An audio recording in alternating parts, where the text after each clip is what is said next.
Hi friends, welcome to Telugu యువ రైతు YouTube channel. నేను మీ రవి. ఈరోజు ఈ వీడియోలో మన తెలుగు రాష్ట్రాల్లో మొత్తం మిరప మొక్కలు పండాకు తెగులుతూ అలాగే తలమాడు రోగాలతో చాలా ఘోరంగా మారిపోయినాయి. మీరు వీడియోలో చూస్తున్నారు కదా, ఆ విధంగా ఎక్కడ చూసినా మొక్కలు అనేవి అలా మాడిపోవడం జరుగుతుంది. అయితే దీనికి కారణాలు మెయిన్గా మీరు ఎన్ని మందులు స్ప్రే చేసినప్పుడు కూడా ఈ మొక్కలు అనేవి రికవరీ అవ్వవు. ఎందుకంటే దీని యొక్క రీజన్ ఎంత అన్నట్టు ఇప్పుడు నేను చెప్పాను కదా, కర్ణుని సాగుకు కారణాలు లక్షణం అన్నట్టు మనకు ఇది ఒకే రకమైన సమస్య వల్ల ఈ విధంగా ఏర్పడదు. దీనికి చాలా రకాల సమస్యలు ఉంటాయి. మీకు ఒక్కటే మెయిన్గా ప్రతి ఒక్క రైతు గుర్తుపెట్టుకోండి, ఒక మొక్కకు ఒక సమస్య వచ్చిందంటే మెయిన్గా ఆకు ముడుచుకుపోతుందంటే దానికి 100 రకాల కారణాలు ఉంటాయి. దానికి ఆహారం తక్కువైనా ఆకు ముడుచుకుపోతుంది, వాటర్ తక్కువైనా ఆకు ముడుచుకుపోతుంది, దోమ నల్లి అబయోటిక్ స్ట్రెస్ల వల్ల ఆకు ముడుచుకుపోతుంది, పోషకాలు తక్కువైనా ఆకు ముడుచుకుపోతుంది. ప్రతిదీ కూడా మొక్క ఎక్స్ప్రెస్ ఎలా చేస్తుందంటే ఆకు ముడుచుకుపోవడం ద్వారా ఎక్స్ప్రెస్ చేస్తుంది.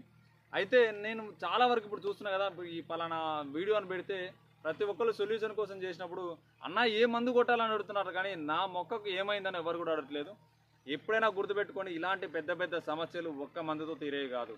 మీకు ఒకవేళ ఏదైనా ఒక మందు వాడినప్పుడు ఇగురులు వచ్చినప్పటికీ కూడా ఆ ఇగురులు అనేవి చిన్నగా వస్తాయి, చిన్నగా వచ్చి అలాగే అక్కడక్కడనే చుట్టూ తిరుగుతూ ముడుచుకుపోతాయి, వైట్ కలర్లో ఉంటాయి. ఇవి మనకు గ్రీన్ కలర్లోకి మారి మొక్కలాగా ఎవాపరేట్ అనేది అవ్వదు. దీనికి గల కారణాలు నేను మన పాత వీడియోలో పెట్టాను. ఆల్రెడీ లో లైట్ అండ్ లో టెంపరేచర్ వల్ల మొక్క మీద ఎలాంటి ఇంపాక్ట్ ఉంటుంది అన్న వివరాలు నేను లాస్ట్ వీడియోలో పెట్టాను. దాని యొక్క లింక్ అనేది నేను డిస్క్రిప్షన్లో ఇస్తాను. అలాగే మీకు నా యొక్క వాట్సాప్ గ్రూప్లో, నా యొక్క వాట్సాప్ ఛానల్లో, నా ఛానల్లో ఆ వీడియో ఉంటుంది, ఖచ్చితంగా ఒకసారి వెళ్ళి చూడండి. ఇక రెండో పాయింట్ వచ్చేసి మనకు సాయిల్ యొక్క కంపారిజన్. అంటే నేల అనేది చాలా ఇంపార్టెంట్. చాలామంది ఏమంటుంటారంటే ఈ నేల వల్లనే మెయిన్గా ఈ పండాకు రావడం జరుగుతుంది. ఇప్పుడు మనకు ఆల్మోస్ట్ అన్ని రకాల పంటలు ఒక 60-70 డేస్ దాటిపోయినాయి, 120 డేస్ ఇలా దాటిపోయి ఉన్నాయి. ఈ టైంలో మొక్కలన్నీ అల్లుకుపోయినాయి కాబట్టి మనకి ఇంటర్ కల్టివేషన్ అనేది పాసిబుల్ కాదు. ప్లస్ ఇంకోటి ఏంటంటే, అన్న నేను 2 ట్రక్కుల పెంటమట్టి కొట్టించినా, నేను అసలు ట్రైకోడర్మా వేసినా, సూడోమోనాస్ వేసినా, అది వేసినా ఇది వేసినా అంటున్నారు కదా. వీటన్నిటికంటే ముందు మీరు ఖచ్చితంగా ప్రతి ఒక్క రైతు ఒక ఎకరానికి 10 నుంచి 20 కట్టల అడుగు మందులు వేశారు.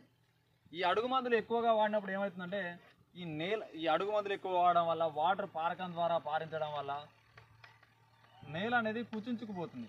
నేల అనేది కుచించుకుపోయి బిర్రుగా మారుతుంది. ఈ ప్రతి ఒక్క అడుగు మందుల బస్తాలలో pH వాల్యూకు సంబంధించిన ఇంగ్రీడియంట్స్ కూడా ఉంటాయి. ఇవి సాయిల్ యొక్క pHని పెంచడం తగ్గించ, కొన్ని ఫర్టిలైజర్స్ సాయిల్ యొక్క pHని పెంచితే, కొన్ని ఫర్టిలైజర్స్ సాయిల్ యొక్క pHని తగ్గిస్తాయి. ఈ విధంగా సాయిల్ యొక్క pHని అనేది డిస్టర్బ్ చేస్తాయి. ఖచ్చితంగా నేల యొక్క pH అనేది 6.5 నుంచి 7.5 మధ్యలో ఉన్నప్పుడు మాత్రమే మొక్క పైన మనం ఎటువంటి మందులు స్ప్రే చేసినా పనిచేస్తాయి. అంతకు మించి మీరు ఇక్కడ ఈ నేలలో pH చక్కగా లేనప్పుడు పైన మీరు ఎన్ని రకాల మందులు స్ప్రే చేసినప్పటికీ కూడా వ్యర్థమే. ఇక రెండో పాయింట్ వచ్చేసి, మనం భూమి మీద ఎలాగైతే బతుకుతున్నామో, మనకు చెట్లు, ఆక్సిజన్ ఇలా ఎలా అయితే ఒక ఎన్విరాన్మెంట్ ఉందో, నేల లోపల కూడా ఇప్పుడు ఇదంతా నేల అనుకుంటే దీంట్లో కూడా ఒక ఎన్విరాన్మెంట్ ఉంటుంది. మీరు వీడియోలో చూస్తున్నారు కదా, ఎన్నో రకాల బ్యాక్టీరియాలు, సూక్ష్మజీవులు ఇవన్నీ ఉంటాయి. ఇవన్నీ వీటి యొక్క పనితనం ఏంటంటే మొక్క వేరు దగ్గరికి పోషకాలను తీసుకుపోయి ఇవ్వడం. ఇవి మామూలుగా ట్రాన్స్పోర్ట్ వెహికల్స్ అనమాట. మనం ఇచ్చిన ఎరువుల్ని ఈ బ్యాక్టీరియాస్ అనేది మొక్కకి ఇవ్వాలి, లేదంటే మొక్క తీసుకోలేదు. సాయిల్లో ఎప్పుడైతే ఆక్సిడైజేషన్ జరుగుతుందో, నేల లోపలికి ఆక్సిజన్ వెళ్ళి బయటికి వెళ్తుందో, అప్పుడు మాత్రం మనం వేసిన ప్రతి ఒక్క ఎరువు అనేది ఖచ్చితంగా పనిచేస్తుంది. ఆ సాయిల్ అనేది బిర్ర అయిపోయినప్పుడు మనకు ఎప్పుడైనా గుర్తుపెట్టుకుని, సాయిల్ అనేది వాటర్ పెట్టిన 3వ రోజు పోయి ఇట్లా పిడికిలతోటి వాటర్ పడితే ఈ గోర్లు నొప్పి లేవకుండా మనకు చేతిలో పిడికిలోకి మట్టి రావాలి, బొట్టి మట్టి మన చేతిలోకి రావాలి, అప్పుడు పంటలు పండుతాయి. మీరు నా మాట మీకు ఎలా ఎక్స్పెరిమెంటల్గా తెలవాలంటే, మీ తోటలలో ఎక్కడైనా సరే, పండ్ల తోటలు కానీ పండ్ల చెట్ల దగ్గర మంచిగా ఉన్న చెట్టు దగ్గర పోయి సాయిల్ ఇలా పట్టుకోండి, మీకు చేతిలోకి వచ్చేస్తుంది. ఆ విధంగా ఎప్పుడైతే వస్తుందో అప్పుడు ఆ సాయిల్లో ఆర్గానిక్ మ్యాటర్ సరిగ్గా ఉన్నట్టు, ఆ సాయిల్ యొక్క pH కరెక్ట్గా ఉన్నట్టు, సాయిల్ యొక్క pH అండ్ ఆర్గానిక్ మ్యాటర్ కరెక్ట్గా ఉన్నప్పుడే మొక్క యొక్క ఈసీ అనేది సరిగ్గా వర్క్ అవుతుంది. మనకు ఈ సాయిల్ అనేది సరిగ్గా లేనప్పుడు, ఈ నేల యాజమాన్యం అనేది సరిగ్గా లేనప్పుడు, మనం ఈ అడుగు మందు బస్తాలు ఎక్కువగా వేసినప్పుడు ఏమవుతుందంటే ఆటోమేటిక్గా సాయిల్ యొక్క pH అనేది డ్యామేజ్ అవుతుంది. మామూలుగా డ్యామేజ్ అవుతుంది, పూర్తిగా డ్యామేజ్ అయిపోతుంది. దానివల్లనే మన పెద్దోళ్ళు ఏం చెప్తున్నారంటే భూసారం పోతుంది అంటే భూసారం అంటే ఏదో కాదండి. ఈ సాయిల్ అనేది మొత్తం ఒక పొర ఇట్లా పొరలు ఉంటుంది కదా, పొరలన్నీ కుచించుకుపోయి దీంట్లో గాలి పోదు. ఈ గాలి పోయినప్పుడు ఏమవుతుందంటే ఈ బ్యాక్టీరియాస్ అన్నీ కూడా ఇన్యాక్టివ్ స్టేజ్లోకి పోయి నెమిటోడ్స్ అనేవి యాక్టివేట్ అవుతాయి. మనకు నెమిటోడ్స్ కానీ, ఇప్పుడు మనకు భూమిలో చెడు బ్యాక్టీరియా డెవలప్ అవుతుంది. దానివల్ల ఆటోమేటిక్గా మనకు ఈ సంవత్సరం అత్యధికంగా వెల్ట్ రావడానికి కారణం కూడా అది. వర్షాలు పడ్డప్పుడు, బాగా నీరు నిలబడ్డప్పుడు, ఇలాంటి టైంలో సాయిల్ కుచించిపోతుంది. దీనికి మన రైతన్నలు ఏం చేస్తారంటే ఇంటర్ కల్టివేషన్ చేస్తారు. ఇంటర్ కల్టివేషన్ చాలా వరకు పనిచేస్తుంది, కానీ పూర్తిగా అయితే పనిచేయదు. ఆర్గానిక్ మ్యాటర్ అనేది ఇంటర్ కల్టివేషన్ వల్ల మనం ఇచ్చే ఎరువుల వల్ల పెరగదు. మనం ఇచ్చే ఎరువుల్ని అక్కడ బ్యాక్టీరియాస్ డెవలప్ అయ్యి ఓన్లీ ఒకటి గుర్తుపెట్టుకుని ట్రైకోడర్మా సూడోమోనాస్ మాత్రమే కాదండి బ్యాక్టీరియాస్ అంటే. మనం ఎక్స్ట్రాక్ట్ చేసిన ఇప్పటికీ బ్యాసిలస్లో ఒక 11-12 ఉంటే కొన్ని వేల రకాల బ్యాక్టీరియాస్ ఉంటాయి. మన నోట్లోనే 14 కోట్ల బ్యాక్టీరియాస్ ఉంటాయంట ఓన్లీ మన నోట్లో. అలాంటిది నేలలో ఎన్ని కోట్ల బ్యాక్టీరియాస్ ఉంటాయో ఒకటి ఆలోచించుకోండి. ఇవన్నీ న్యాచురల్గా డెవలప్ కావాలి. మనం ఎన్ని స్ప్రేలు చేసినప్పుడు కూడా, ఎంత చేసినప్పుడు భూమి కింది పొరలో ఇంకా బ్యాక్టీరియా బతికి ఉంటుంది. పైన మనం సరైన ఎన్విరాన్మెంట్ క్రియేట్ చేస్తే ఆటోమేటిక్గా బ్యాక్టీరియా పైకి వస్తుంది.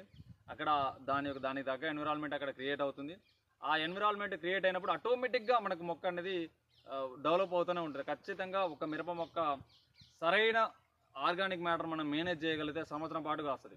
ఖచ్చితంగా సంవత్సరం పాటు ఆ మిరప మొక్క అనేది కాస్తుంది. అంతేగాని మనం సాయిల్ రిపేర్ చేసుకోకుండా, నేల యొక్క యాజమాన్యాన్ని సరి చేసుకోకుండా పైపాటుగా ఎన్ని రకాల మందులు స్ప్రే చేసినా కూడా, నేను ఛాలెంజింగ్గా చెప్తాను, పైపాటుగా మనం వేలు మందులు తెచ్చి స్ప్రే చేసినా కూడా ఎటువంటి ఉపయోగం ఉండదు. నేను ప్రతి ఒక్క రైతుకు చెప్తున్నా, నేను మీ పంట కోత కోసేంత వరకు కూడా మీకు తోడుగా ఉంటా.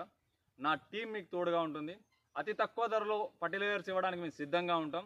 ఖచ్చితంగా గుండెల మీద చేసుకొని చెప్తున్నాను, మీకు ప్రతి విషయంలో తోడుగా మేము ఉంటాం. సాయిల్ యొక్క ఆర్గానిక్ మ్యాటర్ ఎలా పెంచుకోవాలంటే ఒక్క రోజుతో అయిపోయే పని కాదు. దీన్ని కరెక్ట్ కౌలు భూమి అంటుంటారు. కౌలు భూమి అయినా సరే రేపు నువ్వు ఇంకో భూమి చేస్తే అది నీకు కౌలు భూమి అవుతుంది. కాబట్టి ఒకటి గుర్తుపెట్టుకోరా అవుతున్నా, నువ్వు చల్లగా ఉంటే ఇంకోళ్ళు చల్లగా ఉండాలని నువ్వు కోరుకుంటే ఆటోమేటిక్గా నీ భవిష్యత్తు కూడా బాగుంటుంది. అందుకే దయచేసి ప్రతి ఒక్క రైతు నాకు చెప్తున్నా, మీకు ఈల్డ్ గ్యారంటీ మేము ఇస్తాం. దాంతోపాటు ఒక పర్ఫెక్ట్ మేనేజ్మెంట్ చేసుకోండి. ఆ మేనేజ్మెంట్ కావాలన్నా కూడా మీరు పైన కనపడుతున్న వాట్సాప్ నెంబర్కి వాట్సాప్ చేయండి. ప్రతి ఒక్క కాల్ అటెండ్ చేస్తాం, ప్రతి ఒక్క రైతుతో మాట్లాడతాం. ఖచ్చితంగా మీకు తోడుగా మేము ఉంటాం. దయచేసి ఈ సూక్ష్మజీవుల ద్వారా, బయోకల్చర్స్ ద్వారా ఈ సూక్ష్మజీవుల్ని భూమిలో పెంచుకొని ఆర్గానిక్ మ్యాటర్ పెంచుకోండి. ఆ తర్వాత మొక్క డెవలప్మెంట్కి అనేది తోడ్పడండి. అంతేగాని విపరీతమైన మందులు 2000 రూపాయల మందు, 3000 రూపాయల మందే పనిచేస్తాయని ఎప్పుడు అనుకోవద్దు. మేమిచ్చే 250 రూపాయల మందు కూడా 100% పనిచేస్తాయి. తక్కువ ధర ఉన్నాయని తక్కువ అంచనా వేయకండి. రైతుకు అందించాలన్న ఉద్దేశంతో అతి తక్కువ ధరకు మేము అందించడం జరుగుతుంది. ప్రతి ఒక్క రైతు దీన్ని అర్థం చేసుకోండి. ఎంతసేపు నా తోటకు ఏ మందు వాడాలన్న అపోహల్లో కాకుండా నా తోటకు ఏమైంది అని తెలుసుకోవడానికి ప్రయత్నాలు చేయండి. నెక్స్ట్ ఇయర్ మీరు ఎవరిని అడగకుండా మీ సొంతంగానే మీరు మీ యొక్క ఫీల్డ్ని డెవలప్ చేసుకునే స్థాయికి మీరు ఎదగాలని కోరుకుంటున్నాను. ప్రతి ఒక్క రైతుకి నేను ఏదో చెప్పాలనుకుంటున్నాను, సాయిల్ కంపాక్షన్ అనేది సరిగ్గా లేనప్పుడు ఆటోమేటిక్గా మీరు ఎన్ని ఎరువులు ఇచ్చినా కూడా ఈ పండాకు పైన ఆకు మాడిపోవడం అనేది తగ్గదు. ఈ రోజు కూడా నాకు కాల్ చేసిన ప్రతి ఒక్కరికి నేను అదే చెప్తున్నాను, soil compaction is the most important. నేల సరిగ్గా లేనప్పుడు నువ్వు అన్ని రకాల మందులు కొడితే పండినప్పుడు ఏ నేల లేకుండా కూడా పండాలి. అది ఈ అడుగు మందు బస్తాలు వేసినంత మాత్రాన, ఈ మన వాటర్ సరిగ్గా పెట్టినంత మాత్రాన, ఈ పెంట మట్టి, ఈ కోళ్ళ పెంట ఇవి వేసినంత మాత్రాన సాయిల్ అనేది చక్కగా అవ్వదు. ఖచ్చితంగా దానికి అన్నిటితో పాటు కొన్ని వేల రకాల బ్యాక్టీరియాస్ని యాడ్ చేయాలి. ఆ బ్యాక్టీరియాస్ డెవలప్ అవ్వడానికి కావాల్సిన ఆర్గానిక్ మ్యాటర్ని బిల్డ్ చేయాలి. ఆ ఆర్గానిక్ మ్యాటర్ బిల్డ్ చేయడానికి కావాల్సిన మన ఇంగ్రీడియంట్స్, కల్చర్స్ మనం భూమికి ఇవ్వాలి. ఇవన్నీ ఇచ్చినప్పుడు మాత్రమే ఇది నేల సెట్ అవుతుంది. మనం పాడు చేసిన నేలను మనమే బాగు చేసుకుందాం. ప్రతి ఒక్క రైతన్న మాతో కలిసి రావాలని మనస్ఫూర్తిగా కోరుకుంటున్నాం.